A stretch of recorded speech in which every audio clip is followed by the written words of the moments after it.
Okay बच्चों, alright then. देखो, last class में मैंने आपको समझाया था कि ऑर्गेनिक मॉलिक्यूल्स का क्लासिफिकेशन कैसे करते हैं। उनमें कुछ कॉमन नेम समझाए थे।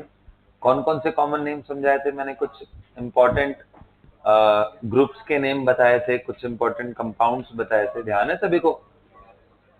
फिर मैंने आपको primary, secondary and tertiary carbon, primary, secondary, tertiary hydrogen बताया था। ये सुनो, आज उसी को आगे बढ़ाते हैं, समझते हैं primary, secondary and tertiary alcohol किसे बोलते हैं। डालो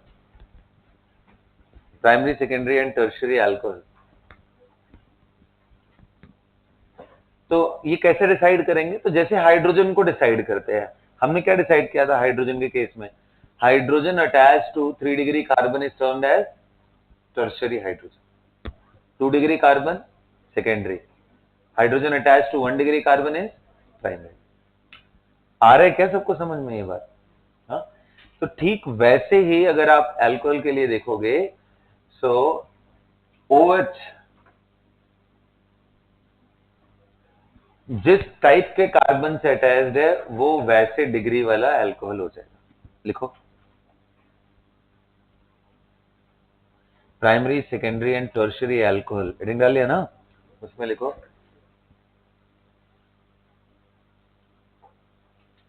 if OH group is attached to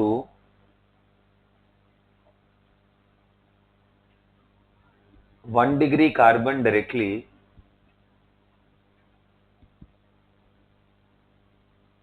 then this will be termed as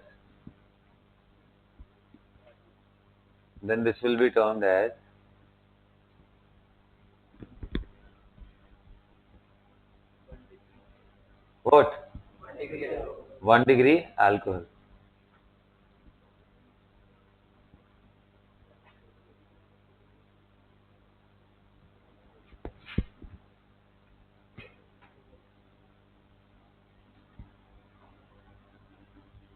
Got it? Next लिखो,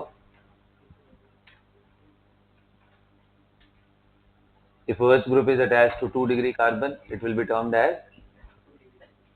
2 degree or secondary alcohol. Similarly, if OH group is attached to 3 degree carbon, it will be termed as tertiary alcohol or 3 degree alcohol. Got it? Now you tell me, ये कौन सा alcohol है? देखो ध्यान,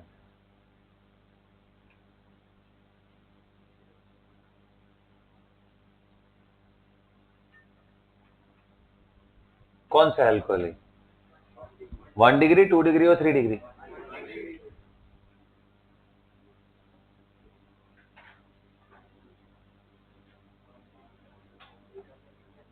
ये कौन सा अल्कोहल है? सेकेंडरी अल्कोहल बोल सकता हूं। ये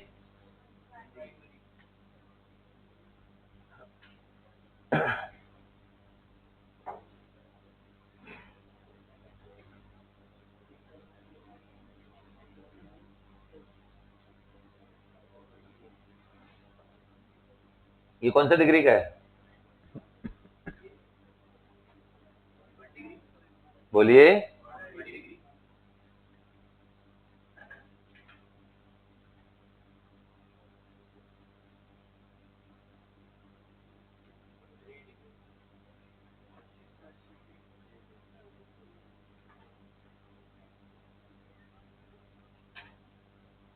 टर्शियरी अल्कोहल है, ये प्राइमरी अल्कोहल है।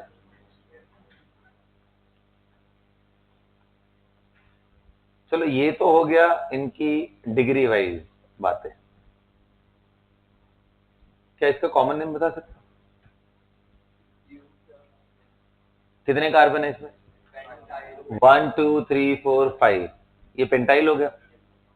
पेंटाइल अल्कोहल में भी कौन सा pentyl? Very good, isopentyl alcohol. So isopentyl alcohol is a 1 degree alcohol. Similarly, can you tell me this one? This is known as secondary pentyl alcohol. क्या नाम होगा इसका?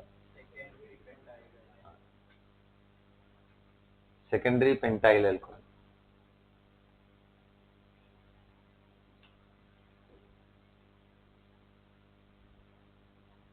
सेकेंडरी पेंटाइल अल्कोहल, जिसको SEC sec भी करके लिखा जाता है, सेक पेंटाइल अल्कोहल।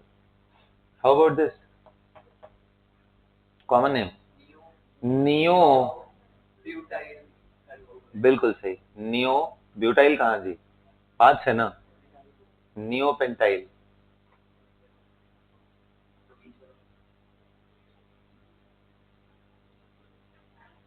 और ये नीचे वाला tertiary pentyl alcohol,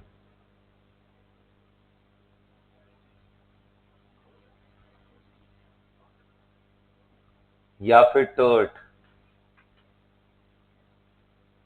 pentyl alcohol. आगे बात हम, टर्शरी पेंटाइल अल्कोहल। सो आइसोनियो के अलावा सेकेंडरी एंड टर्शरी, ये वर्ड भी बड़ा कॉमन है। तो सेकेंडरी एंड टर्शरी कब लगेगा? जब OH जहां पे जुड़ा हो वही कार्बन पे एक कार्बन की ब्रांचिंग हो जाए। ओके, ये कॉमन नेम के लिहाज से मैं आपको बता रहा हूं, इसका कॉमन नेम इन सभी के कॉमन है।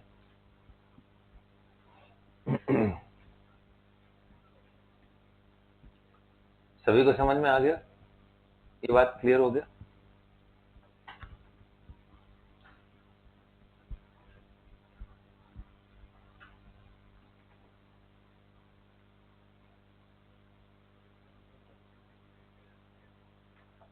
नहीं, वो IUPAC में लिखते हैं 1 2, ये तो अभी कॉमन नेम बता रहा हूं।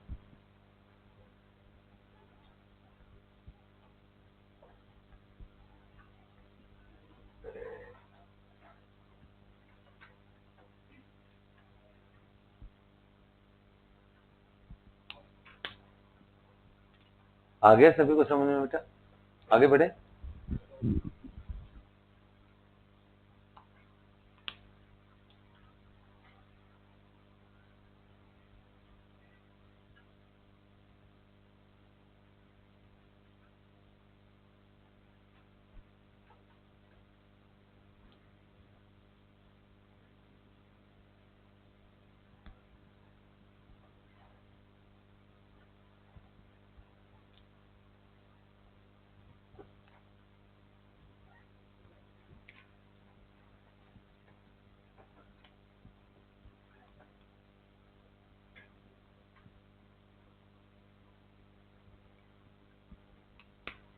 क्लियर हो गया? अब हेडिंग डालो IUPAC नॉमेनक्लेचर।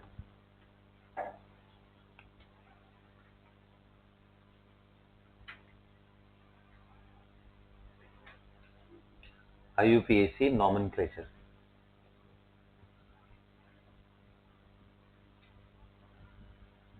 अब देखो, जैसा मैंने बताया कि इतने सारे मॉलिक्यूल हैं कि सभी का कॉमन नेम रैंडमली अगर आप रखना शुरू करोगे तो बड़ा क्लमजी सा हो जाएगा, इतने सारे नाम याद भी नहीं रहने वाले। तो इसलिए जब ऑर्गेनिक मॉलिक्यूल एक लेवल से ज्यादा डिस्कवर हो गए तो इंटरनेशनली एक यूनियन स्टैब्लिश किया गया ताकि हम एक यूनिफॉर्म पैटर्न रखें अक्रॉस कंट्रीज। अगर हम किसी एक मॉलिक्यूल को बुलाएं IUPAC नेम से तो सबको पता हो कि इस मॉलिक्यूल के बारे में बात हो रही है।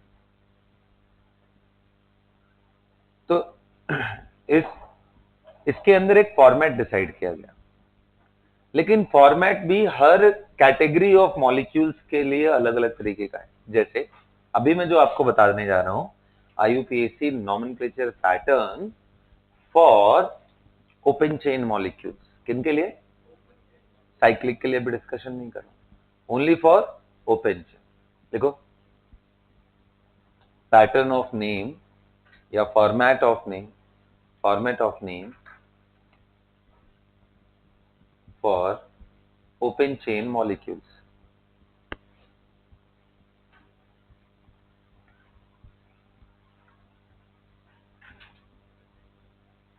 फॉर ओपन चेन मॉलिक्यूल,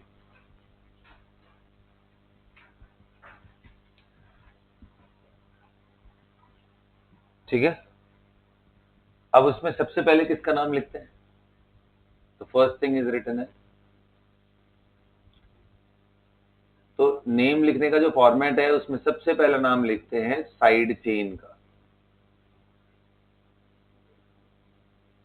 या फिर सब्स्टिट्यूएंट्स, इनका नाम सबसे पहले लिखा है।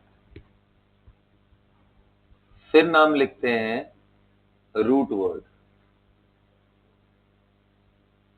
ये क्या होता है भी मैं आपको बताता हूं। फिर डिपेंडिंग ऑन कि जो भी हमने एक चेन सेलेक्ट किया है, पेरेंट चेन, उसके अंदर सिर्फ कार्बन कार्बन के सिंगल बॉन्ड है या डबल बॉन्ड है या ट्रिपल बॉन्ड है, उसके हिसाब से नाम पड़ता है ane, ene and yne. Ane तब लिखा जाता है when it contains only single bond, ene तब लिखते हैं जब ये डबल बॉन्ड, फिर आइन तब लिखते हैं जब ट्रिपल बॉन्ड। इसके बाद फंक्शनल ग्रुप का नाम लिखा जाता है। अब देखो सबसे बड़ी प्रॉब्लम ये है कि चलो ये तो कर तो लेंगे कहानी, बट पहले साइड चेन क्या होता है, सबस्ट्रेंट क्या होता है, वो समझाते हैं। रूट वर्ड कैसे समझते हैं, इसको समझते हैं, एंड फिर फंक्शनल ग्रुप क्या होते हैं। इनमें एक इंपॉर्टेंट चीज और भी है जो आपको ध्यान रखना है कि इनकी पोजिशनिंग क्या है, कौन से जगह पे ये प्लेस है, कौन कौन सी चीजें, पोजीशन किसका किसका दिखाते हैं, इनका पोजीशन विथ पोजीशन,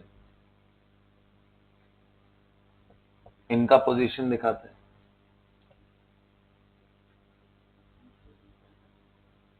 इनका भी पोजीशन दिखाते हैं। इन दोनों का मैं सिर्फ बता रहा हूं क्योंकि इसका कोई पोजीशन होता नहीं।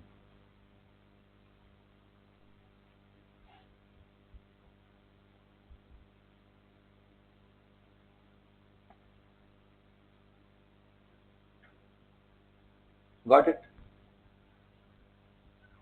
अब देखो ये सारे क्लासिफिकेशन समझने से पहले हमें ये समझना पड़ेगा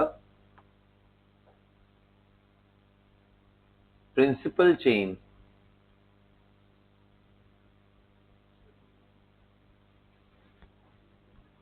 या मेन चेन या पेरेंट चेन, ये क्या होता है।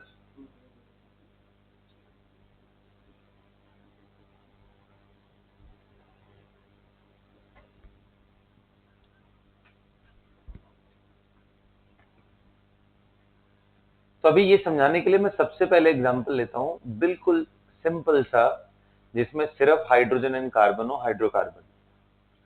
तो जैसे मान लो मैंने एक चेन बनाई,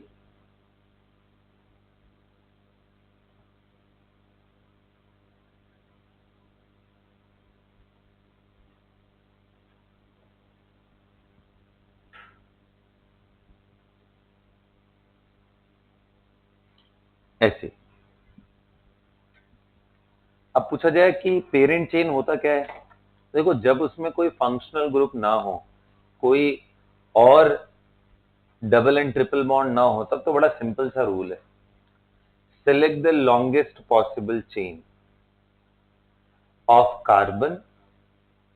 लॉन्गेस्ट पॉसिबल चेन कहने का मतलब हमेशा एक एंड से दूसरे एंड तक जाना है।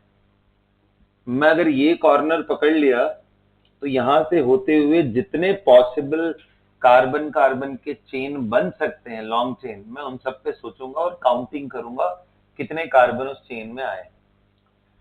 अब जैसे मान लो मैं यहां से शुरू करता हूं, तो 1 2 यहां गया, एक ये भी चेन मिलेगी, लेकिन ये 3 कार्बन की है। 1 2 3 और एक ये 4, दूसरी चेन ये भी मिल गई।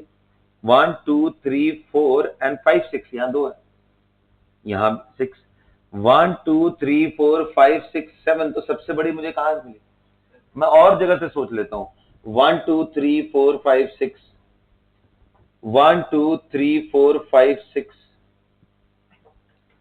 1 2 3 4 5 6 7। तो ये भी एक चेन है और ये भी चेन है, दोनों आइडेंटिकल ही है, कोई डिफरेंस नहीं है बाकी सारे पोजिशनिंग के हिसाब से। तो ये हमारा क्या हो गया। जरूरी नहीं है बेटा कि पेरेंट चेन स्ट्रेट ही हो। ये हमारा पेरेंट चेन है जिसको मैं पीसी लिख रहा हूं। अब इस पेरेंट चेन से अटैच्ड जितने भी ब्रांचेस आपको दिखाई दे रहे हैं या जो भी अदर हेटेरो ग्रुप इससे जुड़ा हुआ है other than carbon and hydrogen,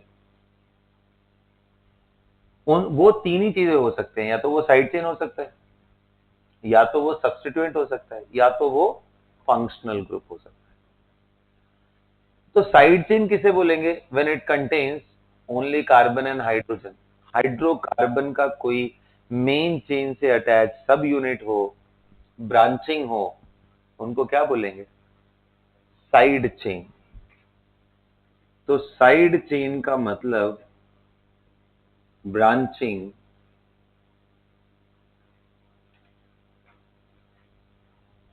of hydrocarbon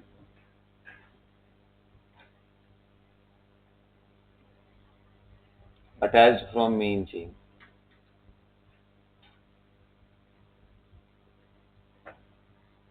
अब हर एक चीज का नाम है बेटा। ब्रांचिंग में अगर एक कार्बन है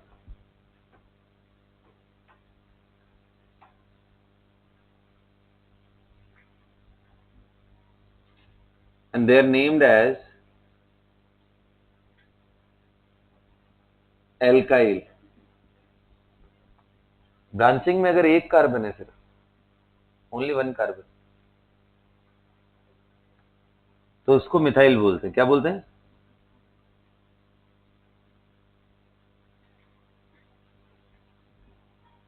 दो कार्बन का ब्रांच है तो इथाइल।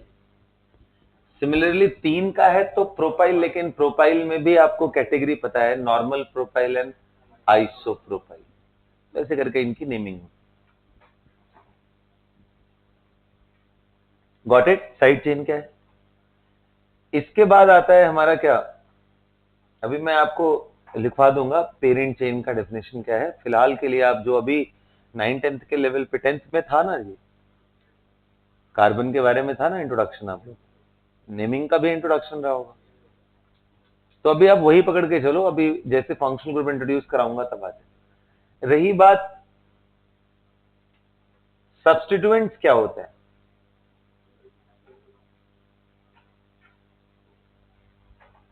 तो ये ऐसे ग्रुप हैं जिसमें कार्बन हाइड्रोजन के अलावा भी एटम दिखाई देंगे।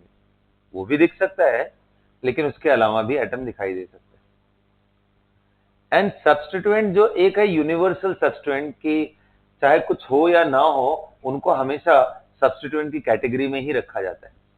और कुछ ऐसे हैं जो यूनिवर्सल सब्स्टिट्यूएंट नहीं होते हैं बल्कि कंडीशनल सब्स्टिट्यूएंट होते हैं। कहने का मतलब कि फंक्शनल ग्रुप कई सारे ऐसे हैं जो दूसरे हायर प्रायोरिटी वाले फंक्शनल ग्रुप के सामने सब्स्टिट्यूएंट की तरह बिहेव करते हैं।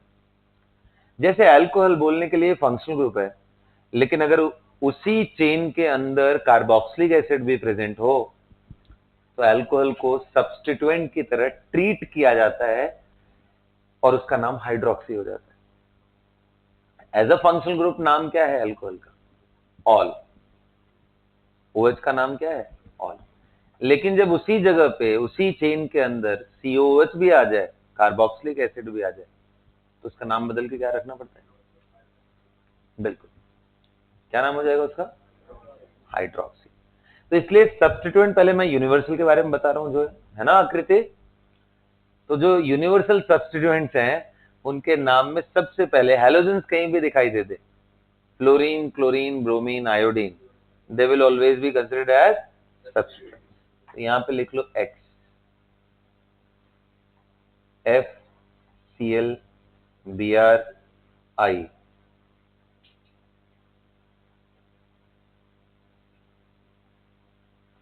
फ्लोरो, chloro, bromo, iodo. Fluoro, chloro, bromo, iodo. Fluoro, chloro, bromo and iodo will be the name of them। और कौन से हैं सर? मैं ये हटा रहा हूं पहले इधर वाली। सिस्टमैटिकली आप नोट करते चलना जैसे मैंने आपको फॉर्मेट में ये सब लिखा।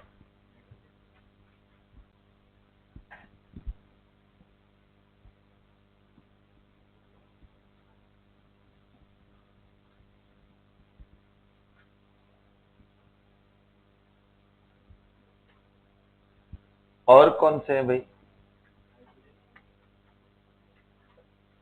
अच्छा, आप समझ रहे हो ना, मैं ये बॉन्ड ऐसे ओपन क्यों कर देता हूँ कि आयोडीन की वैलेंसी 1 है ना, तो किसी से तो जुड़ेगा, तो इसलिए बॉन्ड ऐसे खाली करके छोड़ दिया। तो सब्स्टिट्यूएंट में क्या बोल सकते हो? Branching from the principal chain और main chain,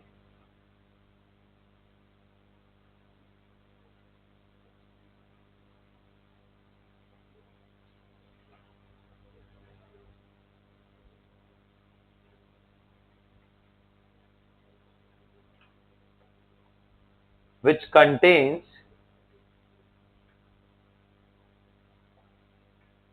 other atoms as well.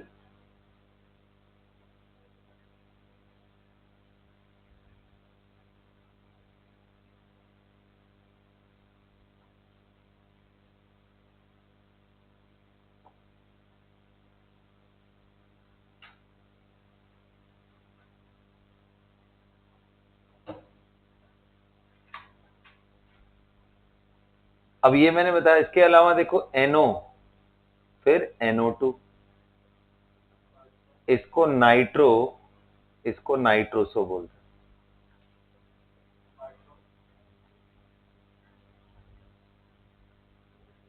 Apart from carbon and hydrogen,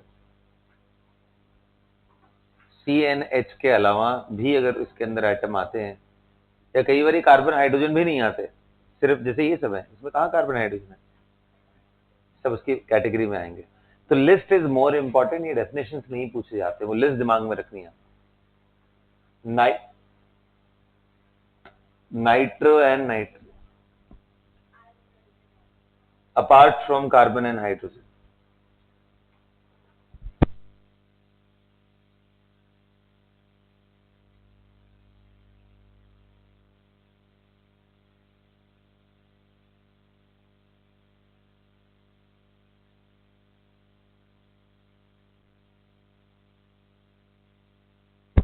okay, nitro and nitroso clear हो गया। इसके अलावा एक बड़ा इंटरेस्टिंग सा है OR। Generally R symbol designate किया जाता है एल्काइल के लिए, मतलब हाइड्रोकार्बन। OR, अब मैं इसके एग्जांपल लेके, इसको एल्कॉक्सी, अगर इसी में एग्जांपल लेके चलूं, OCH3, इसको बोलते हैं मिथॉक्सी। OC2H5, क्या नाम डालेंगे? हाँ जी, ये जो एल्क लिखा हुआ है ना, एल्कॉक्सी जिसको बोल रहे हैं, इसमें अगर 1 कार्बन है तो उसको मेथ, 2 कार्बन है तो, 3 है तो, 4 है तो, आई होप इसको आप जानते होगे, 10 आ गया तो 11 अनडेक, 12 आ गया तो डोडेक, ऐसे करके चलता रहता है भाई। जितने कार्बन है सबकी नंबरिंग उतने सारे, भाई कार्बन बहुत बड़ी चेन बना सकते हैं, पॉलीमर्स भी होते हैं, तो इसलिए 1000 10,000 सबके नाम रखे हुए हैं। पर हमें तो यार 10-12 तक बहुत है, उतने ही तक ध्यान रखना है। ये नॉमेनक्लेचर एक ऐसा टॉपिक है ना जिसमें कोई क्लेम नहीं कर सकता है कि उसे सब आता है। आपको 2 मिनट लगेगा ऐसा घटिया सा स्ट्रक्चर बना के देने के लिए कि हाँ अब चलो नाम लिख के दिखाओ। तो इसलिए ये बड़ा रेस्ट्रिक्टेड, आई मीन इसकी जो स्टडी है जो हम लोग करने वाले हैं, बड़ा बाउंड्रीज के अंदर हम लोग करेंगे। मतलब ऐसा नहीं कुछ भी आपके दिमाग में ख्याल आया ना, आपने वो मॉलिक्यूल डिजाइन कर दिया, बोला कि आप सर बताओ, और सर को आया नहीं, अरे यार सर को तो नेमिंग ही नहीं आता है, क्या पढ़ा रहे हैं इतने साल से। ठीक है,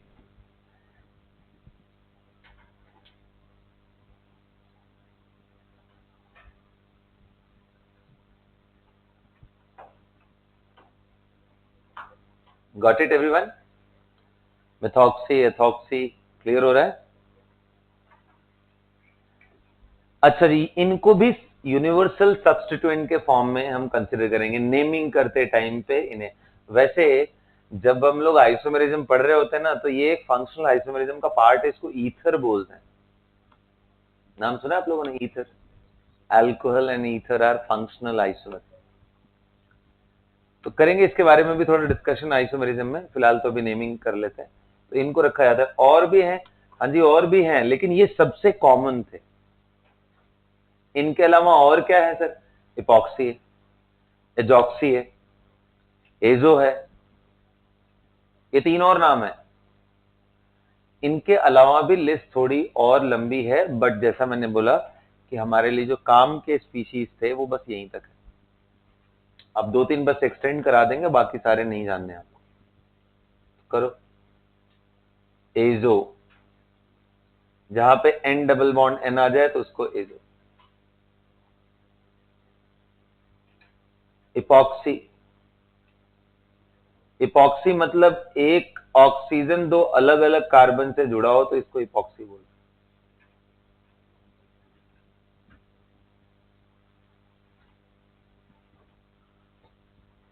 भाई ऑक्सीजन डबल बॉन्ड बनाता है ना, 2 बॉन्ड, तो अगर एक ही कार्बन पे डबल बॉन्ड बना ले तो कहानी अलग है।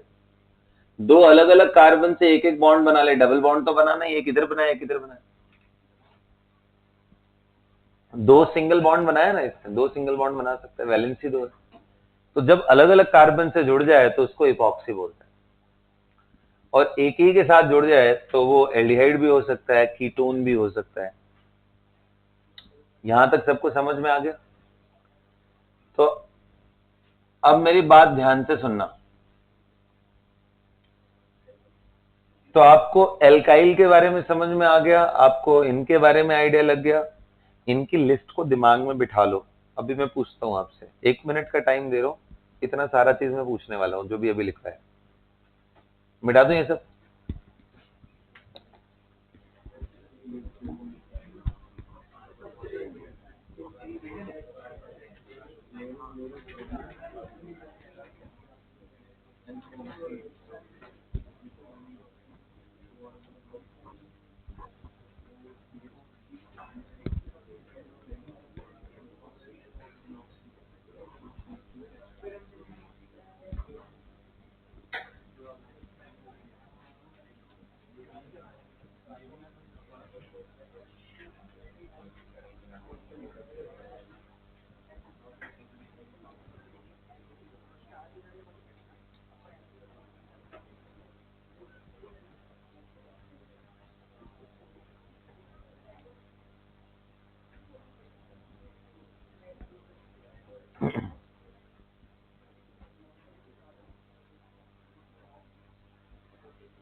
हाँ,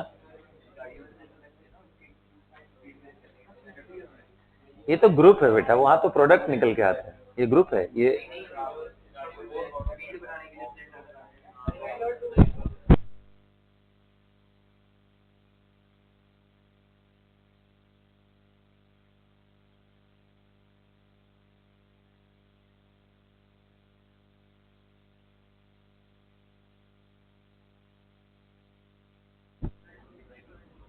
बोलिए, यहां तक सबको समझ में आ गया? अब फंक्शनल ग्रुप क्या होता है?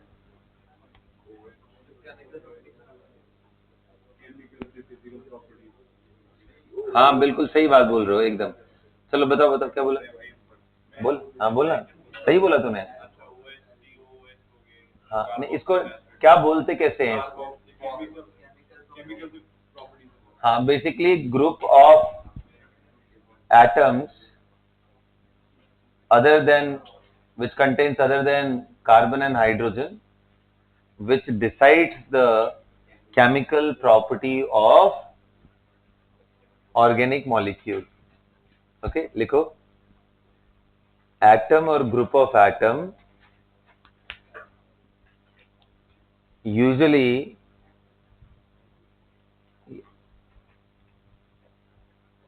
atom or group of atom usually containing hetero atom as well. जब भी मैं बात हेट्रो एटम की बोलता हूं तो आपके दिमाग में आना चाहिए कार्बन हाइड्रोजन के अलावा, usually containing hetero atom as well which decides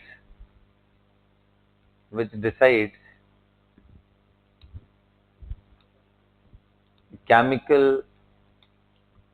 reactivity of the molecule। अब आप कहोगे sir group of hetero atoms जैसे हेलोजन का मैंने आपको दिखाया, fluoro chloro bromo and iodo, क्या ये नहीं डिसाइड करते हैं? Answer is yes, they do. बस आप ये समझ लो, this is one of the serious flaw of the IUPAC naming. कायदे से कोई ऐसा डेजिग्नेटेड डिफरेंस नहीं है between substituents and functional group, क्योंकि फ्लोरो क्लोरो ब्रोमो आयोडो जहां जुड़ेंगे उनके वजह से रिएक्टिविटी उस मॉलिक्यूल की वैसी निकल के आ जाएगी। ईथर में जो एल्कोक्सी मैंने बताया वो भी, इपॉक्सी बताया वो भी एक साइट ही है जो रिएक्शन के लिए। तो फंक्शनल ग्रुप एंड सब्स्टिट्यूएंट दोनों के लिए कहानी इक्वली वैलिड है। बट हाँ, अब उनमें से बता दिया गया कि भाई यही लिस्ट ऑफ ऐसे लोग हैं जिनको ऐसे डिस्क्रिमिनेट कर दिया IUPAC वालों ने, बस इतना समझ लो। उनमें एलिजिबिलिटी की कोई प्रॉब्लम नहीं थी, डिस्क्रिमिनेशन के पार्ट हो गए वो सब। अब इस बात को हम लोग WHO तक उठाया जाएगा, फिर अगर कुछ चेंज हुआ तो फिर से आ जाएगा वो फंक्शनल ग्रुप, कहीं पे उठाओ, UN में उठाना है, ठीक वहीं उठा देना तुम। हाँ,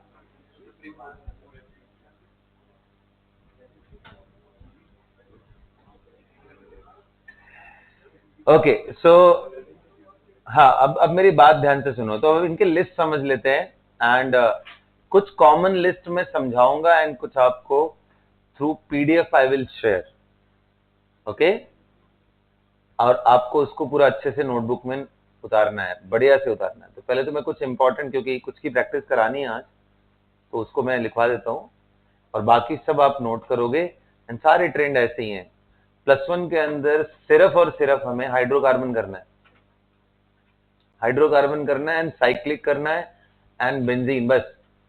मतलब alcohol, ether, phenol, carboxylic acid, ये सब +2 में है, लेकिन करेंगे हम लोग अभी क्योंकि सब इंटरलिंक्ड है। जब +2 आएगा तो उनके टॉपिक के टाइम पे फिर से दोबारा उनको सुनेंगे। अब भी लेकिन पूरा एक स्ट्रक्चर्ड वे में हम सीख लेते हैं कि कैसे नाम करते हैं। सो फंक्शनल ग्रुप में जो सबसे पहला नाम मैं लिखवाने जा रहा हूं आप लोग को, वो है OH। नाम क्या है इसका? Alcohol. Name as functional group क्या है?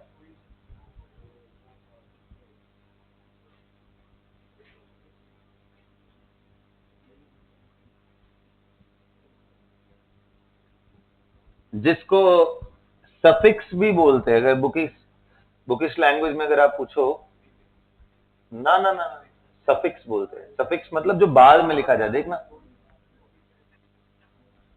बाद में लिख रहे हैं ना इसको, तो क्या बोलते हैं इसको? Name as functional group, suffix. अब सफिक्स में भी दो सफिक्स होते हैं, प्राइमरी एंड सेकेंडरी, देखना ये भी तो एंड में ही है। ये प्रीफिक्स, इनके लिए जो नाम आते हैं इनको प्रीफिक्स बोलते हैं। अभी मैं प्राइमरी सेकेंडरी नहीं लिख रहा हूं, बस इनके ही नाम लिख रहे हैं, तो इसमें कोई टेंशन। OH आ गया, इसको अल्कोहलिक बोलते हैं। इसका एक्चुअल नेम क्या है? ऑल। क्या होगा? OL, all. अच्छा, कभी क्या सर OH साइड चेन बन सकता है, सॉरी सब्स्टिट्यूएंट बन सकता है? बिल्कुल, नेम एज सब्स्टिट्यूएंट। मैंने बताया था ना, कंडीशनल सब्स्टिट्यूएंट।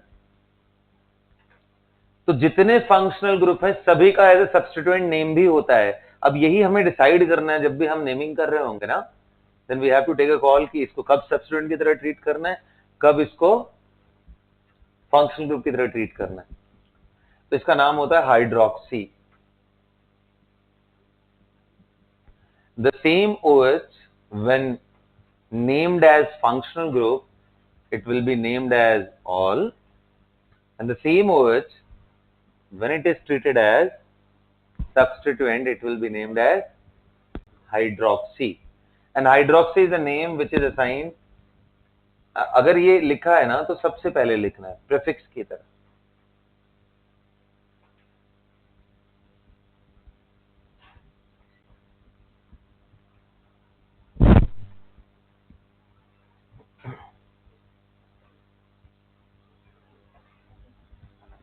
कर लिया सभी ने?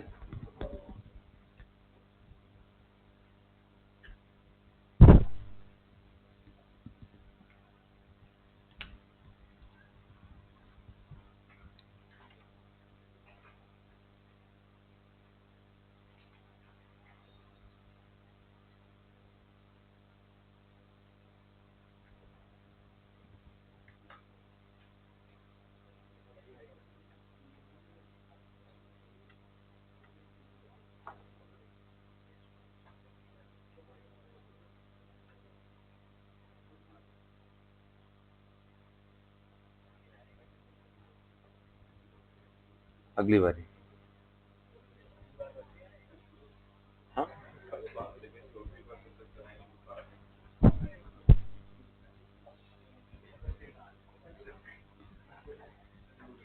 सेकेंड OH के बाद मैं दूसरा लेके चल रहा हूं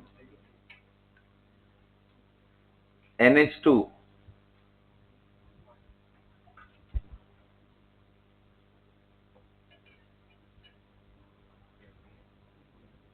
क्या बोलोगे, कैसे पढ़ोगे?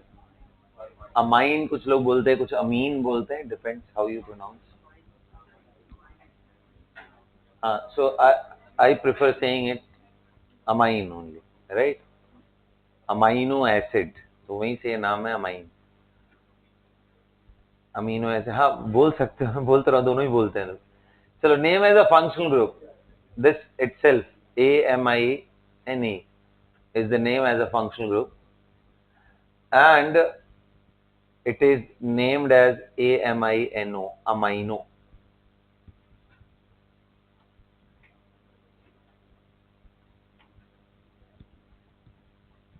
Number 3, SH. इसको बोलते हैं थायो एल्कोहल.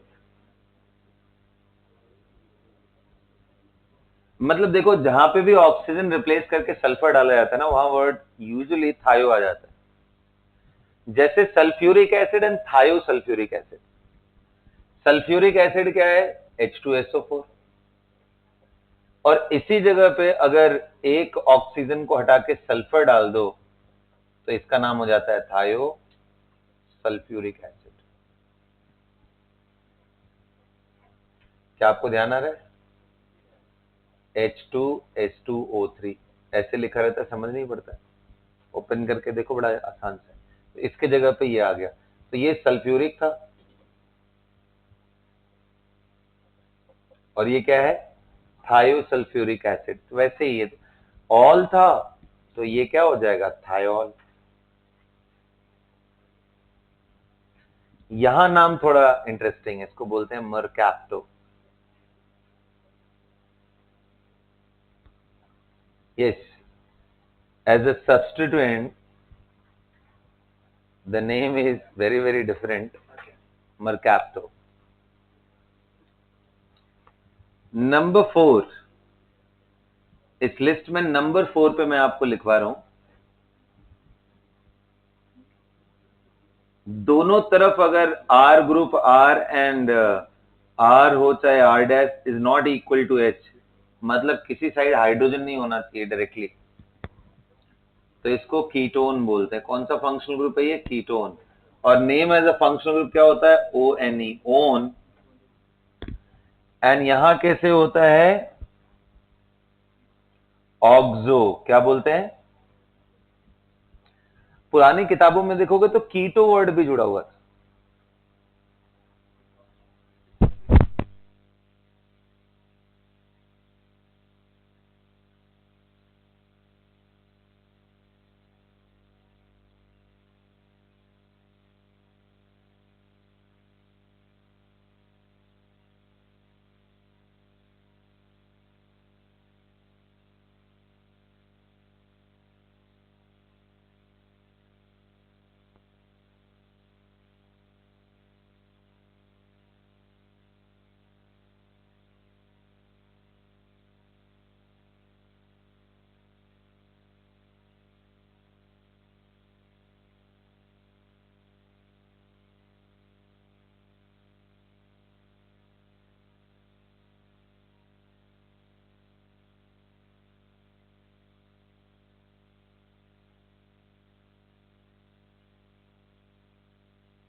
ओके बेटा, तो इसको अभी ऑक्सो बोलते हैं, कीटो नाम अब नहीं रखते हैं एज पर द करेंट।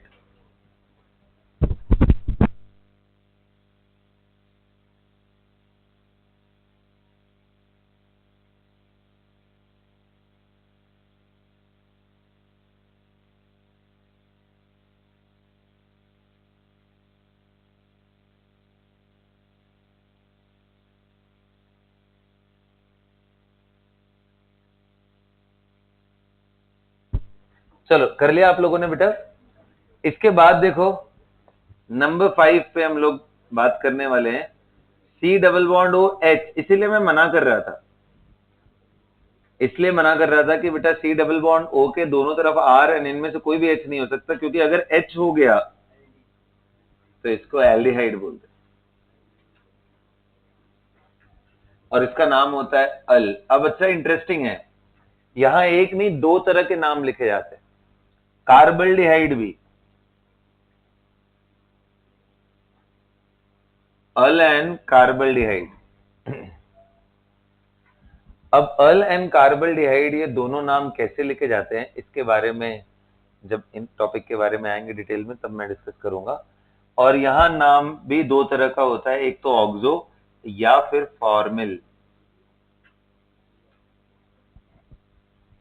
अब बस एक और नाम लिखवाऊंगा and then will move to the practice. Okay, हाँ बेटा ऑक्सो, ऑक्सो इसको भी बोलते हैं, इसको भी, क्योंकि देखना डबल बॉन्ड हो इसमें भी है इसमें भी। फर्क पता चलेगा ना, क्यों टेंशन ले रहे हो, पोजीशन से पता चलेगा। अभी तुम उसका टेंशन मत लो।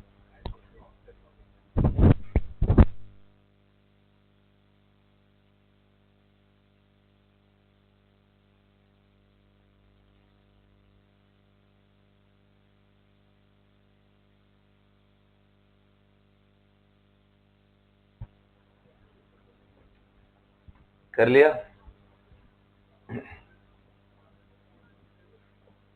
नोट कर लिया बेटा यहां तक। चलिए 6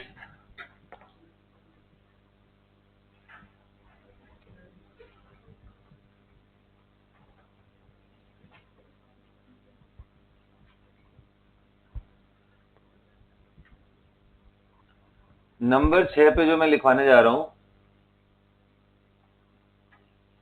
वो है कार्बोक्सिलिक एसिड, ये ग्रुप जिसको सर्कल किया है। आर मतलब बस आप चाहो तो इसको ओपन करके छोड़ सकते हो, आर तो मैंने लगा दिया किसी हाइड्रोकार्बन से ये जुड़ा हो। So this is carboxylic acid and name as a functional group क्या होगा इसका, ओइक एसिड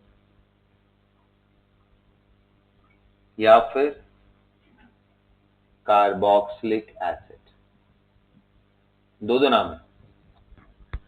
और जब यहां लिखने जाओगे कार्बोक्सी बोलते हैं।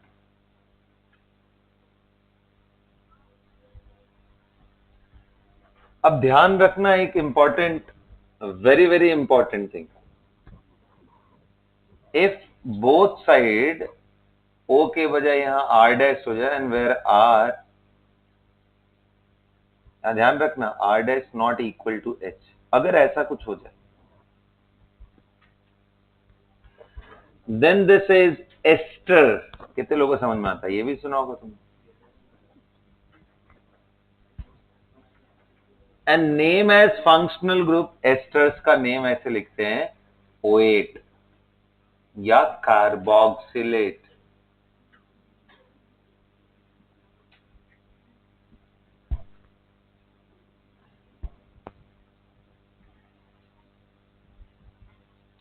एंड यहां पे नाम लिखते हैं एल्कोक्सी कार्बोनेट,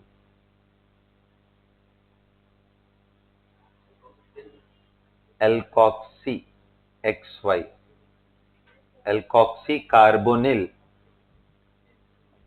जैसे अब अगर मैं इसमें एग्जांपल दूं तो जैसे मान लो अगर ये साइड चेन के फॉर्म में ऐसा हो गया तो इसका नाम हो जाएगा मिथॉक्सी कार्बोनिल, मिथॉक्सी कार्बोनिल।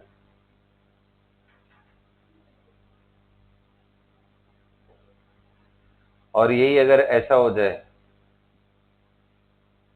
तो ये इथॉक्सी, लेकिन ध्यान रखना कब मैं बोल रहा हूं, जब ये सब्स्टिट्यूएंट के फॉर्म।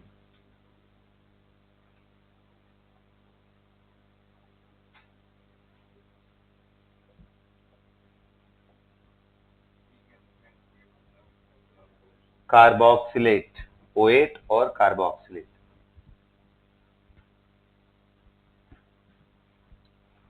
तो ये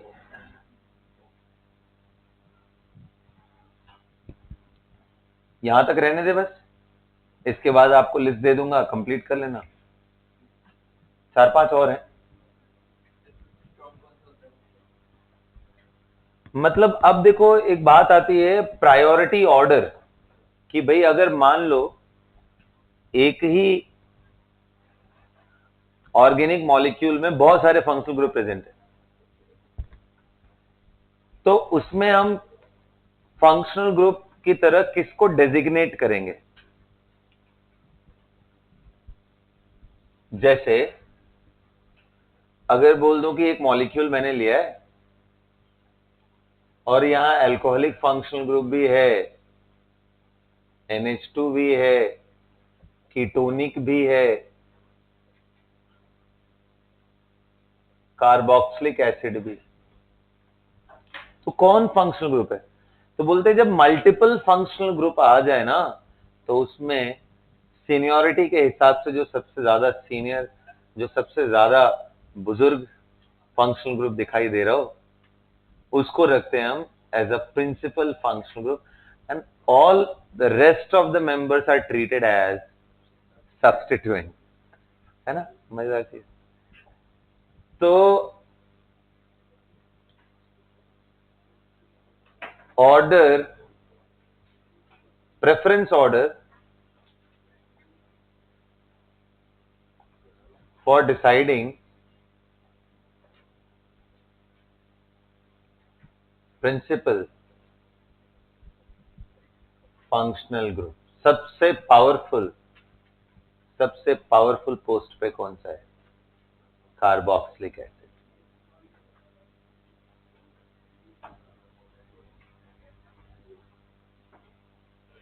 कार्बोक्सिलिक एसिड के बाद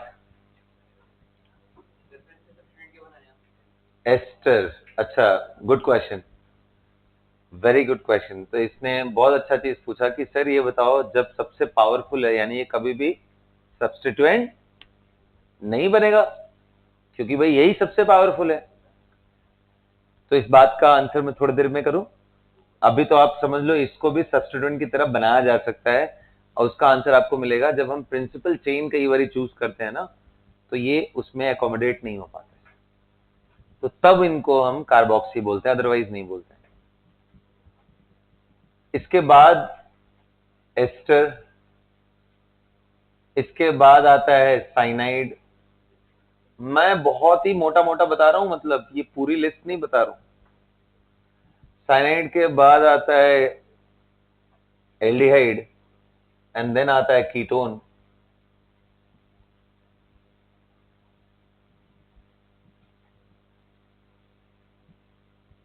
कीटोन, एंड इसके बाद मैं ये लिस्ट को ऐसे ही करते हैं, कीटोन के बाद आता है OH, और इसके पीछे आते हैं व्हाट, NH2।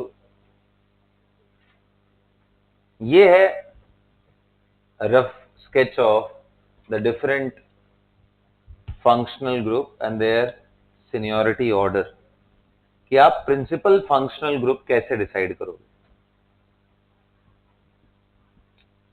तो ये जो हमारे पास था इस लिस्ट में, अगर इस ऑर्डर से देखे, so this is our principal functional group and rest of them they are substituent.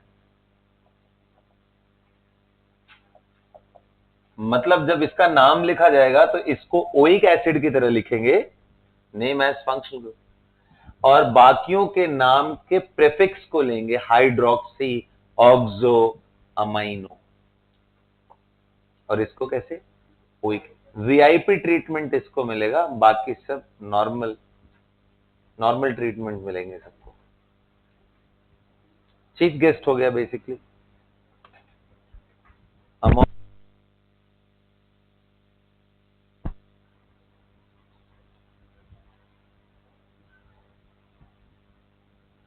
समझ आ गया?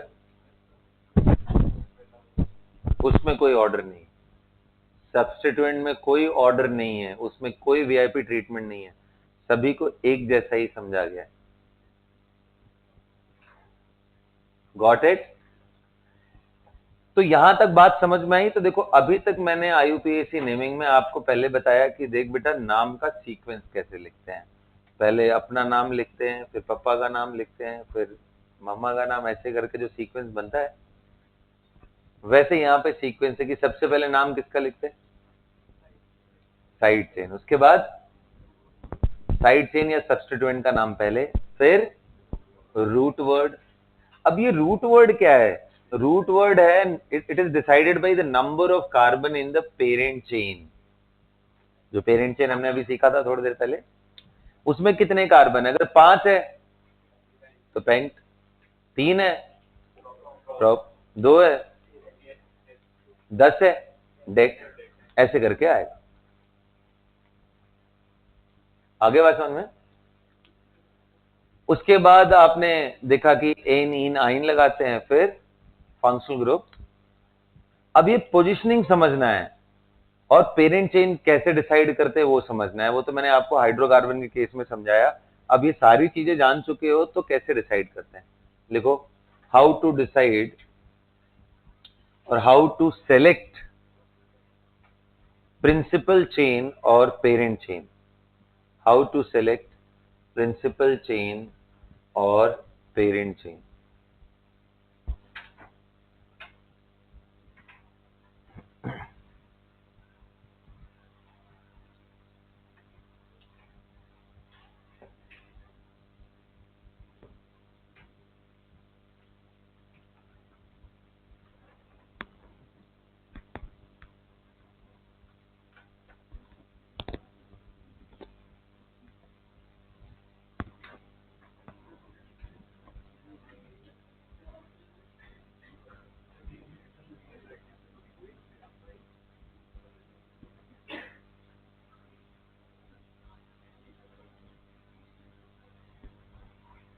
कैसे डिसाइड करते हैं? तो देखो उसके लिए कुछ सेट ऑफ रूल्स है। सबसे पहले आपको चेन सेलेक्ट करने में, प्रिंसिपल चेन सेलेक्ट करने में इस बात का ध्यान रखना है कि जितने भी प्रिंसिपल फंक्शनल ग्रुप हैं, अगर एक से ज्यादा आ रहे हैं, एक से ज्यादा का मतलब कार्बोक्सिलिक एसिड, अल्कोहल, अगर ये सब है तो कार्बोक्सिलिक एसिड ही प्रिंसिपल फंक्शनल ग्रुप है। लेकिन मान लो एक से ज्यादा कार्बोक्सिलिक एसिड पड़ा हुआ है उसी मॉलिक्यूल में, हो सकता है ना डाई कार्बोक्सिलिक एसिड, तो उन दोनों को हमें ध्यान रखना है। So the first and foremost important thing is while selecting the parent chain, maximum number of principal functional group should be taken in. Maximum number of principal functional group, हाँ जी, और क्या मैं अपने लिए बोल रहा हूं? Maximum number of principal functional group containing, ये सबसे पहला सबसे इंपॉर्टेंट बात है जो आपको ध्यान रखना है। उसके आगे क्या ध्यान रखना है कि मान लो maximum number of principal functional group ले लिया, उसके बाद भी हमारे पास कई सारी चीजें और रह जाती। उसके बाद ध्यान देना है maximum number of carbon double bond carbon and carbon triple bond carbon containing. देखो मैक्सिमम नंबर, ये सेकंड प्रेफरेंस पे आता है। सबसे पहले पे क्या आता है? Maximum number of principal functional group containing, then maximum number of carbon double bond carbon and carbon triple bond carbon containing. अब कुछ लोगों के अंदर आ रहा है क्या सर डबल ट्रिपल में किसी को ध्यान देते हैं क्या? आंसर है नहीं, वो दोनों के एक ही स्टेटस है। डबल बॉन्ड ट्रिपल बॉन्ड दोनों को एक ही जैसा। हाँ बिल्कुल, जिस भी चेन में आपको ज्यादा डबल बॉन्ड या ट्रिपल बॉन्ड में से कुछ भी मिल जाए या डबल ट्रिपल का कॉम्बिनेशन मिल जाए ज्यादा नंबर्स में, ज्यादा 2 मिल गए, 3 मिल गए, उनको आपको ध्यान रखना है। ठीक है, नेक्स्ट देखते हैं, नेक्स्ट क्या है इसके बाद। हाँ, maximum number of, then maximum number of carbon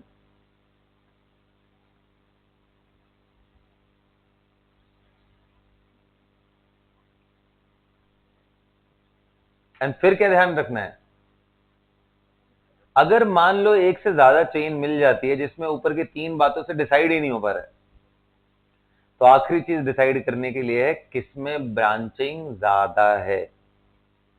last thing is branching.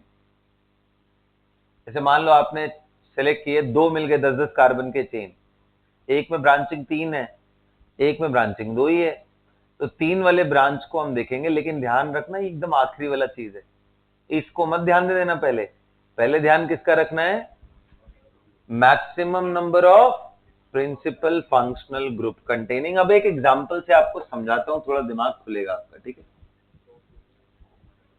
देखो जैसे मान लो ये CH2 है, ये OH है, और फिर मैंने ऐसा एक बहुत प्यारा सा स्ट्रक्चर बनाया है,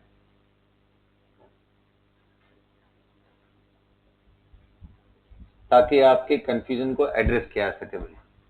अब मैं बोलूंगा कि आप मुझे एक पेरेंट चेन सेलेक्ट करके दो इसमें, तो पहले एंड टू एंड सारी पॉसिबिलिटी देख लेते हैं। कार्बन की चेन तो एक तो दिख रहा है कि ये वाली चेन बन सकती है, एक दिख रहा है इधर से इधर जा सकते हैं, इधर से ऐसे नीचे आ सकते हैं, ऐसे इधर से इधर जा सकते हैं, इतनी सारी पॉसिबिलिटी। कौन सा लें, तो सबसे पहला मार्क करो जिसमें फंक्शनल ग्रुप आ रहा हो, तो फंक्शनल ग्रुप इसमें आ रहा है मतलब, और इसका स्टार्टिंग यही है, तो इसको फिक्स कर लो। फिर दिमाग में रखना है कि यार मैक्सिमम नंबर आना चाहिए, तो चलो यार मैक्सिमम नंबर के लिए तो ये भी लेना पड़ेगा। अब हमें 2 चीजें मिल गई, तो यार यहां से यहां पहुंचने का सिर्फ एक ही रास्ता है, सो दिस इज और पीसी। अब अगर आपने इस बात का ध्यान नहीं दिया हो, तो जो मैंने कहानी लिखवाई है, तो आपका मोस्ट ऑब्वियस चॉइस क्या होता, क्योंकि आप बचपन में यही सीख के आए हो, इसमें आपकी गलती नहीं है, आपके सिलेबस की गलती है कि वहां सिर्फ उतना ही इंट्रोड्यूस कराया गया, आप फिर ये चूज करते हो और ये पूरी तरीके से गलत हो जाता है। क्योंकि इसके अंदर, इस चेन के अंदर हमारा फंक्शनल ग्रुप डायरेक्टली अटैच्ड नहीं है, इनडायरेक्टली अटैच्ड है, तो ये फंक्शनल ग्रुप का स्टेटस लूज कर गया। आ रहा है बात समझ में? तो हमेशा ऐसा ध्यान रखना है बेटा कि maximum number of principal functional group containing होना चाहिए। So this is correct and this is wrong. उसके बाद देखो, मैंने एक कहानी सुनाई तुम लोगों को, यार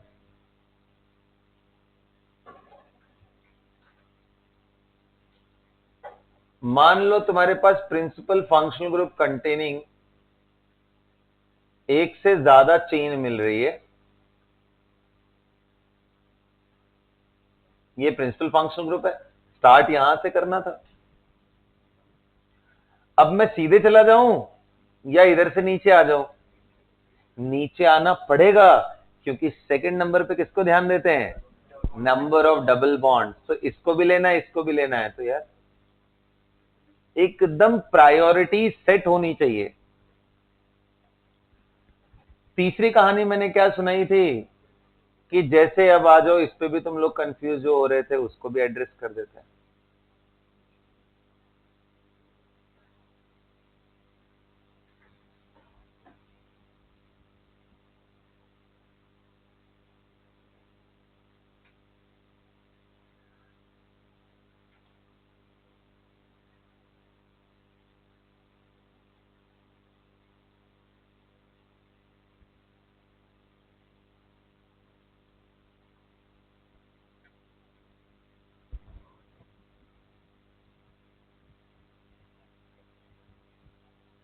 अब बताओ पीछे क्या,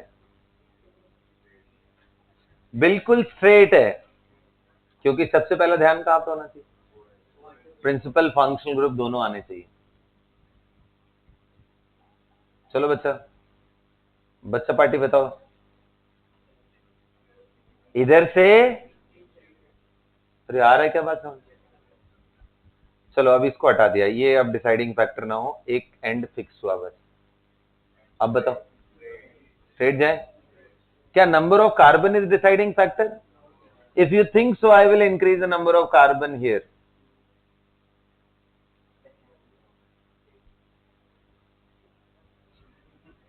now you tell me, because it contains 1, 2 and 3 multiple bonds of carbon, that's why this will be preferred. So I think इतना enough है, eye opening examples हैं ये सब। Write down these examples कि आगे आप क्या लिखें, क्या select the parent chain। अरे वो जब लिखने की बारी आएगी तो करूंगा ना, अभी तो पहले एक एक चीज सिखाने दो यार, टेंशन बिल्कुल नहीं लेना है।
ठीक है बच्चों, कर लिया आप लोगों ने यहाँ तक।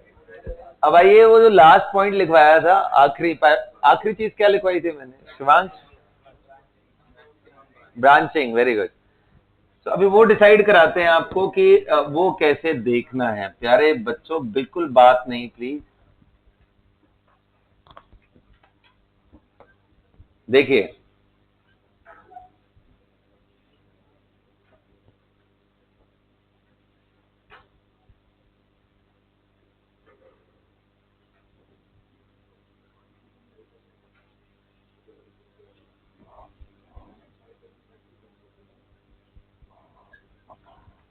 mark the parent chain here।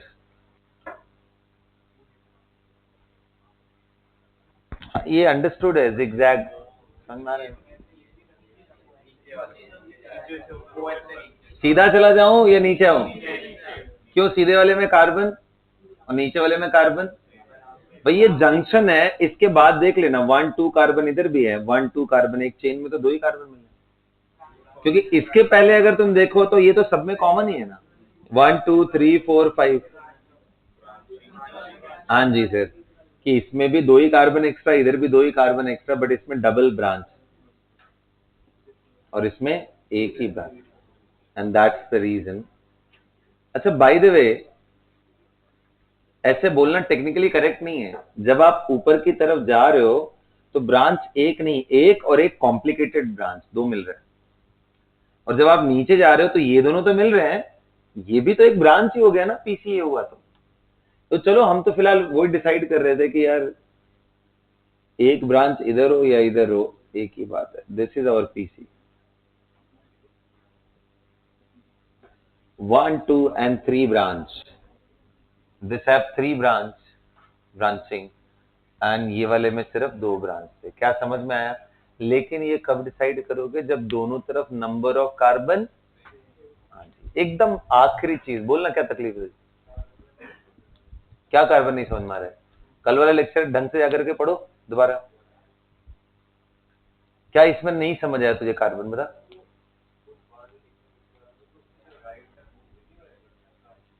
ये भी कार्बन है, ये भी कार्बन है तो। हाँ हाँ कार्बन, तभी तो ब्रांचिंग बोल रहा हूं। कितने लोगों को समझ में आ रही है ये बात कि ये ऐसे लिखने का मतलब कुछ और नहीं बल्कि CH3 और यहां एक कार्बन है। दैट्स इट, इतना ही। पढ़ाई करो थोड़ा, डेली पढ़ो। सिर्फ एग्जाम के दिन 1 घंटे पढ़ने से नहीं होगा।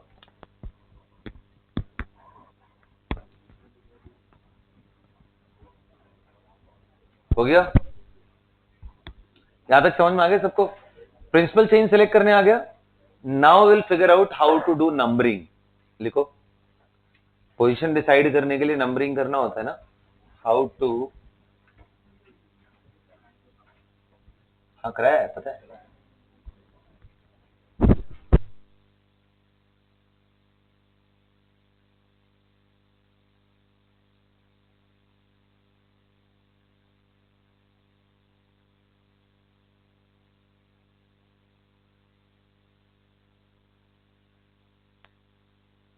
चलो अच्छा ठीक है, लिखो how to decide numbering. Numbering के लिए क्या ध्यान देते बेटा? नंबरिंग करने के लिए सबसे इंपॉर्टेंट चीज जो ध्यान देते हैं कि फंक्शनल ग्रुप किधर से पहले आ रहा है, उसके बाद डबल और ट्रिपल बॉन्ड किधर से पहले आ रहा है, और लास्ट में देखा जाता है सब्स्टिट्यूएंट, कोई भी सब्स्टिट्यूएंट या साइड चेन किधर से पहले आ रहा है। Numbering should be done such that the principal functional group should get lowest possible number followed by double or triple bond and followed by any of the side chain or substituent. Minimum possible number is the key.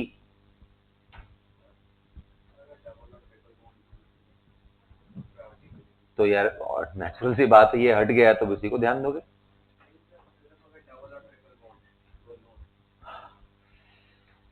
तो मैंने क्या बोला?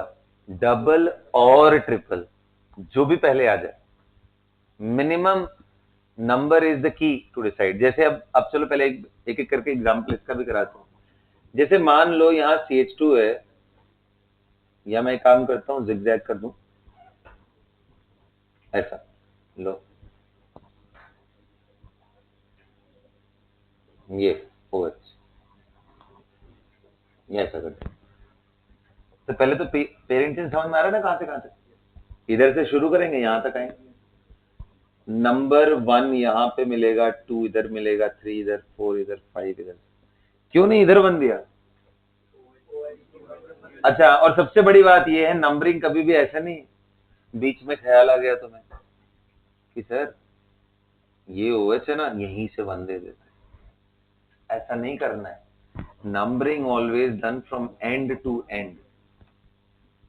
जहां से carbon की chain start हुई है, जहां एंड हुई है, उस जगह से बीच में कहीं से भी नहीं। कंटिन्यूटी में नंबर दिखना चाहिए, सब एक सीक्वेंस में आना चाहिए। अब तुम यहाँ 1 कर दिए, इसको 2, इसको 3, इसको 4, तो इसको क्या लिखोगे? 5। ये दोनों सीक्वेंस में तो नहीं, एक के बाद एक आना चाहिए। तो ये गलत तरीका है लिखने का। तो numbering always done from end to end. So we have only 2 choices of, once the parent chain is finalized, only there are 2 possibility of assigning the number, either from left to right or from right to up, top to bottom or bottom, depending on how the chain is aligned.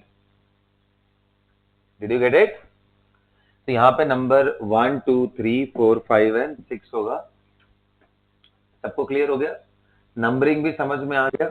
आ जाओ, मान लो मैं ऐसे example की बात कर लेता हूं,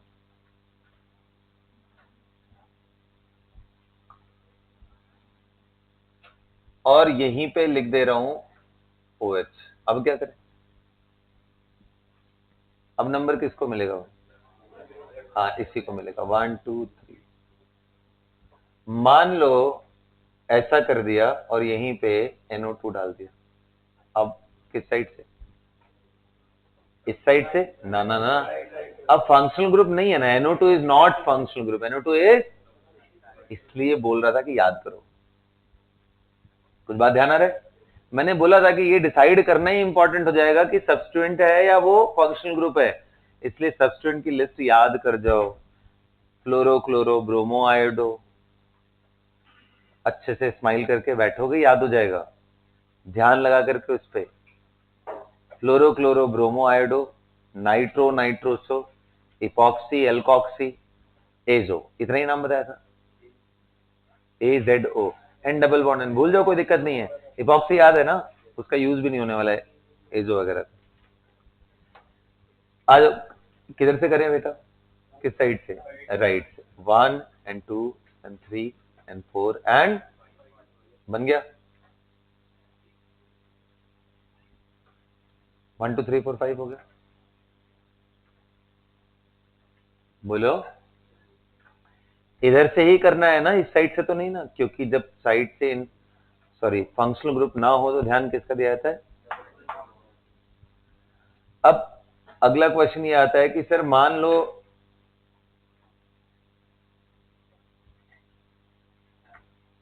sir ऐसा कुछ कहानी हो जाए। पहली बात तो ये गलत तरीका लिखने का। क्यों गलत तरीका लिखने का? क्योंकि ट्रिपल बॉन्ड कहीं लग जाए तो उसका हाइब्रिडेशन क्या हो जाएगा? sp, और sp होते ही वो लीनियर होगा। तो इसको ऐसे नहीं, ये गलत तरीका लिखने का, इसको सीधा कर दिया, यहां से लेके यहां तक सीधा करना पड़ेगा, क्योंकि इसके अबाउट 180 डिग्री का एंगल बनने का मतलब इधर भी सीधा इधर भी। तो टेक्निकली ये पूरा का पूरा लाइन ऐसे बड़ी सी लाइन सीधी। फिर कहोगे सर ट्रिपल बॉन्ड कहां लगाए? तो देखो, अब ये समझने का फेर है कि इसको अगर तुम सीधा करोगे तो इतनी बड़ी लाइन सीधी सीधी सी बने रहेगी। सो this is how the structure should be represented. तो ये वो केस है जहां पे हर बार नहीं बोलते हैं कि जहां पे थोड़ा शार्प एज हो वहां कार्बन होता है, यहाँ शार्प एज नहीं है बट फिर भी कार्बन है, क्योंकि बॉन्ड ऐसे हवा में थोड़ी ना रुकेगा, यहाँ कार्बन है तभी तो बनेगा। सो this is simply C triple bond C and then another carbon and then another carbon। तो ये मैंने इसका एक्सपैंडेड वर्जन लिखा है इस चीज का। तो इसमें नंबरिंग किधर से करें? तो आंसर अगर राइट से करते हो तो 1 के बाद 2 पे मिल रहा है डबल बॉन्ड, और इधर करते हो तो 1 पे। This is now, this is the right method to assign the number, जो भी पहले आ जाए। अब तुम लड़ने पे ही उतर गए, नहीं सर एक काम करते हैं ना, ऐसा कर लेते हैं। अब बताओ भी, कई लोग हैं क्लास के अंदर जिनको इसी पे इंटरेस्ट है कि नहीं, अब बताओ अब क्या करें, इधर से भी 1 मिल रहा है इधर।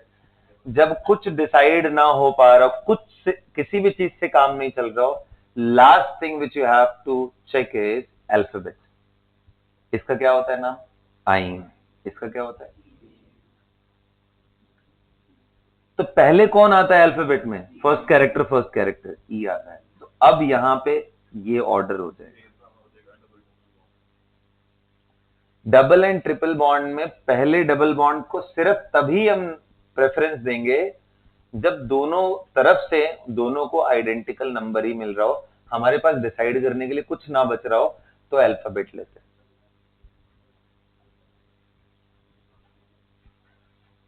ठीक है, गॉट इट ना? अदरवाइज तो आप लिख सकते हो this is decided based on alphabetical, not because of seniority. Senior होता ना तो जहां पे भी उसको हर बार मिनिमम नंबर मिलता, जैसे ये सीनियर होता तो यहीं से हम नंबरिंग करते 1 2, क्योंकि इस साइड करने पे तो इसको नंबर 3 ही मिल रहा है और इधर से करने पे 2 पे मिल जा रहा है। ध्यान देना, जो पहले, क्योंकि डबल एंड ट्रिपल बॉन्ड दो दो कार्बन को इन्वॉल्व किए रहते हैं, नंबरिंग जो कम वाले साइड से पड़ रहा है उसी को कंसिडर करते हैं कि okay now that is the position. जैसे इसमें पूछा जाए what is the number assign to double bond, answer is 3 not 4। Number which is assign to triple bond is 1। जो लिखा जाएगा जब भी हमें पोजीशन दिखाना होगा तो हम उसको 1 2 3 4 ऐसे करके नहीं लिखेंगे। क्या सभी को इतनी बात समझ में आ गई? बोलो। अच्छी बात है। तो अब इसके बाद हमारा लास्ट स्टेप क्या है? नाम लिखना शुरू करते हैं। 8-10 अच्छे अच्छे नाम लिखते हैं and then the class is over. We are done with the naming then. Okay, अगली क्लास से फिर हम लोग क्या पढ़ने वाले हैं? बोलो। नहीं, नेक्स्ट क्लास से आइसोमेरिज्म पढ़ेंगे। आइसोमेरिज्म के बाद आयनिक पढ़ेंगे, ठीक है? चलो नाम लिखते हैं।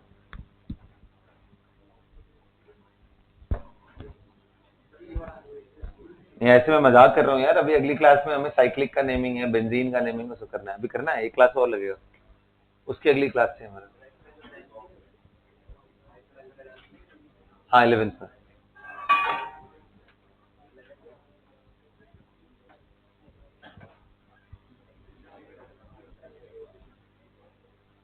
चलिए क्वेश्चन लिखना शुरू करिए।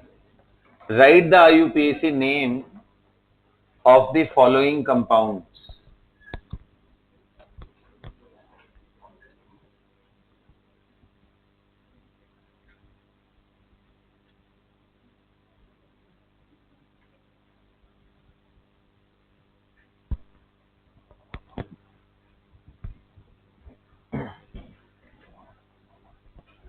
Write the IUPAC name of the following compound।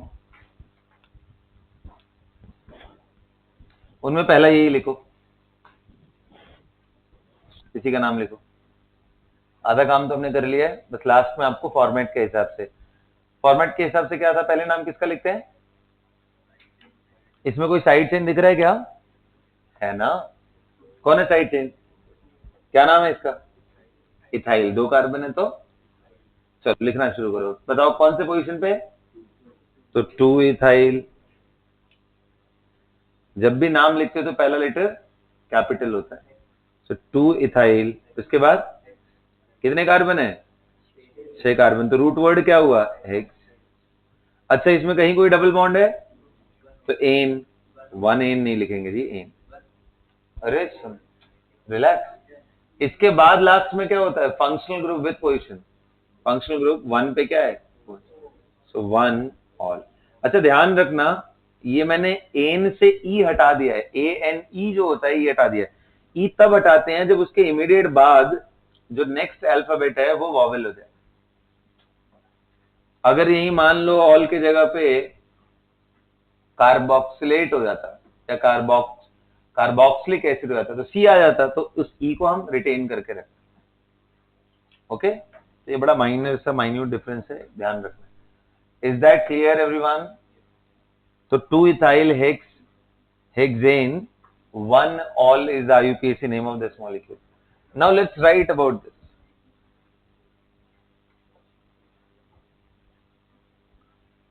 किसकी बात करूं मैं?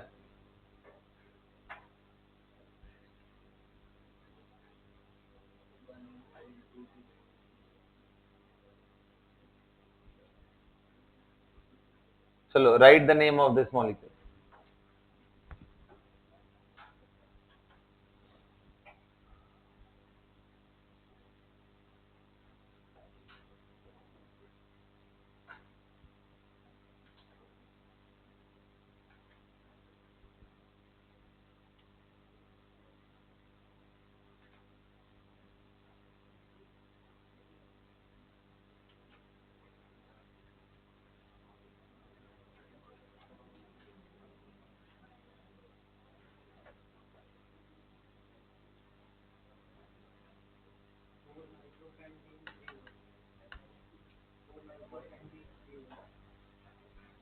और नंबरिंग करके देखते हैं।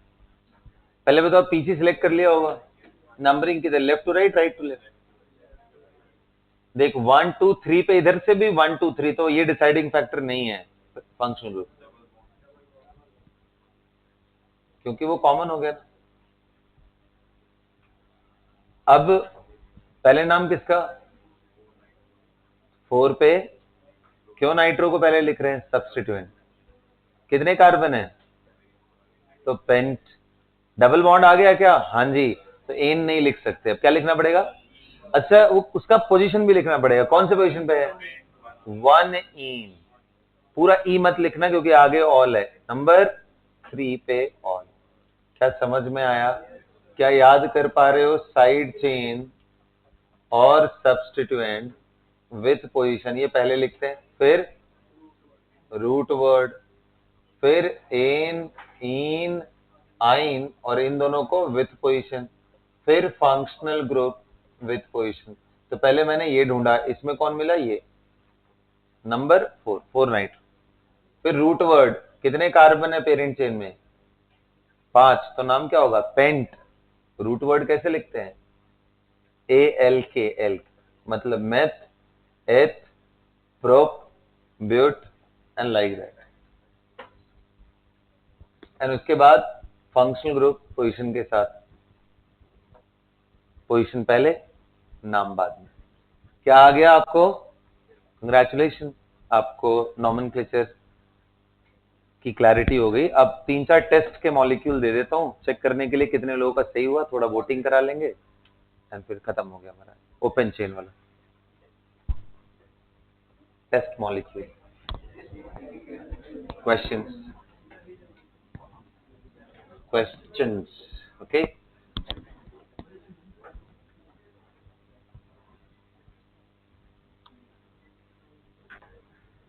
चलो लिखो, फटाफट नाम लिखो। नहीं, ये तो मेरे को करना है। कैसी कैसी बात करते हो यार तुम लोग।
चलिए फटाफट।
क्या बोल रहे हैं?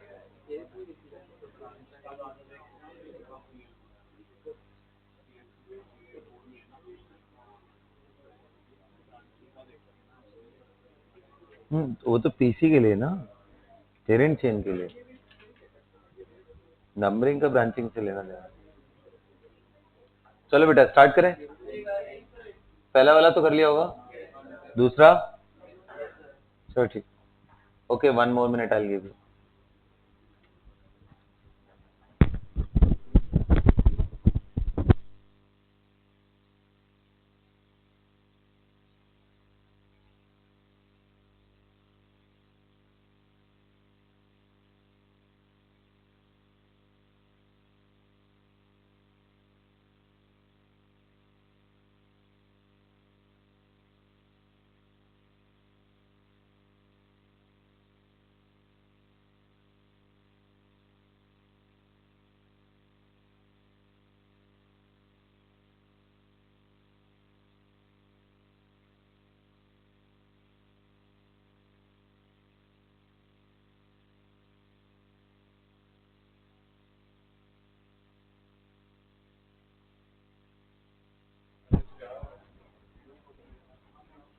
हाँ जी बच्चों,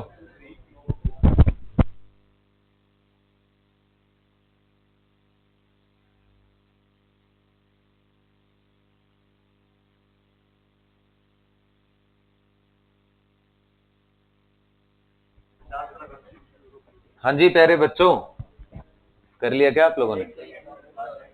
आइए देखते हैं। आओ पहला वाला खत्म करते हैं यार। कितने लोग कह रहे हैं ये पीसी है? अच्छा, इधर से भी दूसरे नंबर पे, इधर से तीसरे नंबर पे मिल रहा है, तो मैं 1 2 करूंगा। नाम क्या हो जाएगा? 1 नाइट्रो, 1 नाइट्रो ब्यूट 3 इन। कितने लोग का सही हुआ याद तो? ठीक, वेरी गुड।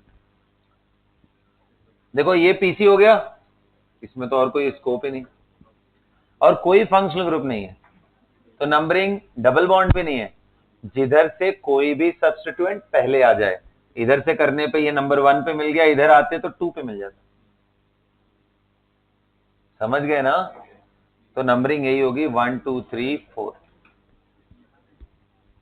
तो नाम क्या होगा जी? अच्छा, अब इंटरेस्टिंग है, थोड़ा ध्यान से देखो। इसका नाम क्लोरो, इसका ब्रोमो, इसका क्लोरो। अब लड़ाई है, पहले किसको लिखे? तो आंसर है अल्फाबेटिकल। जब भी लड़ाई हो और कोई तरीका ना हो डिसाइड करने का, तो अल्फाबेटिकल। पहले कौन लिखते हैं? आप बी से ब्रोमो आएगा तो पहले 3 पे ब्रोमो। फिर लड़ाई इस बात की है कि 1 क्लोरो 3 क्लोरो लिखे या 1 3 डाई क्लोरो लिखे। तो आईयूपीएसी बोलता है नाम के रिपीटेशंस को मत लिखो ज्यादा, उसके बजाय उनमें प्रीफिक्सेस लगा करके उनकी फ्रीक्वेंसी डिनोट करने के लिए di tri tetra word use करो। तो कितनी बारी क्लोरीन आया है? 2 बारी। कौन कौन से पोजीशन पे? तो 1 और 3 पे डाई क्लोरो। और कितने कार्बन? और कोई है नहीं, तो आंसर आ जाएगा 3 ब्रोमो 1 3 डाई क्लोरो ब्यूटेन। कितने लोग का सही हुआ ये? क्या गलत हुआ? क्यों किया ऐसा? क्यों? मैंने कभी बोला? कभी बोला अल्फाबेटिकल? मैंने बोला that is the last thing which is going to come, कुछ नहीं। इसलिए जब भी हम नंबरिंग का प्रेफरेंस लिखवाया था, उसमें लिखा था पहले फंक्शनल ग्रुप, फिर मिनिमम नंबर टू डबल और ट्रिपल बॉन्ड, फिर लिखवाया था कोई भी सब्स्टिट्यूएंट पहले आ जाए, ये लिखवाया specifically any of the substituent. But देखो, जब एप्लीकेशन की बात आती है तो रूल इधर उधर खिसक जाते। आ गया समझ में? अब तुम्हारी बात भी करने के लिए एक और मॉलिक्यूल मान लो इसे में डिजाइन करना रहता ऐसा, एक Cl और एक Br। अब तुम्हारी बात आ जाती, क्योंकि अब कैसे भी कर लो तो तुम्हें इसको 2 इसको 3, इधर से करोगे तो इसको 2 इसको 3 मिल रहा है। तो जो हमें सेट ऑफ नंबर्स मिल रहे हैं 2 3 का ही मिल रहा है दोनों तरफ से। तो अब क्या करें?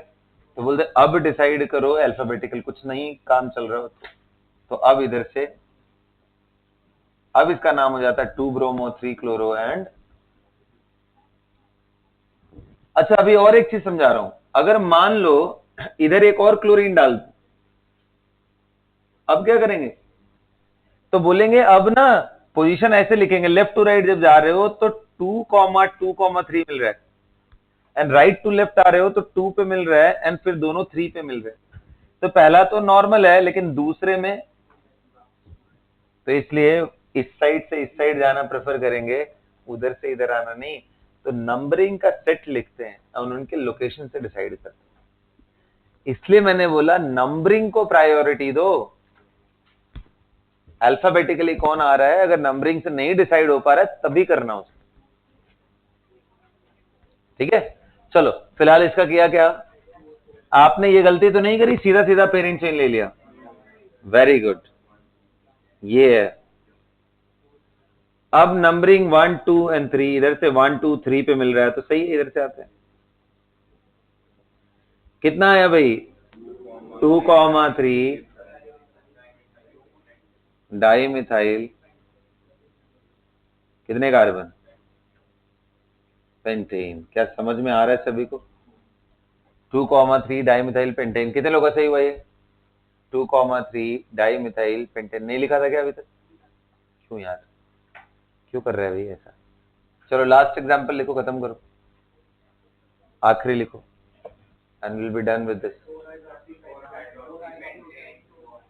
4 हाइड्रोक्सी,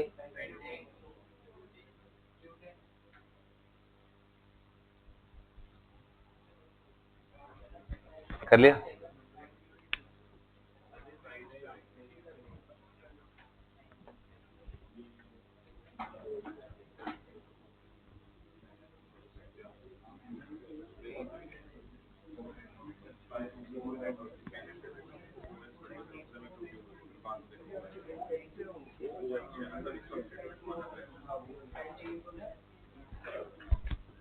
चलें देखा जाए,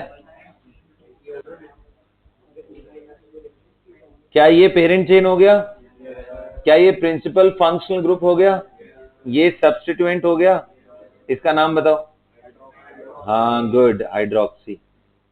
numbering 1 2 3 4 5, 4 hydroxy pent en 2 one. हाथ उठाओ कितने लोग का सही हुआ। With this everyone, we are done for today's lecture.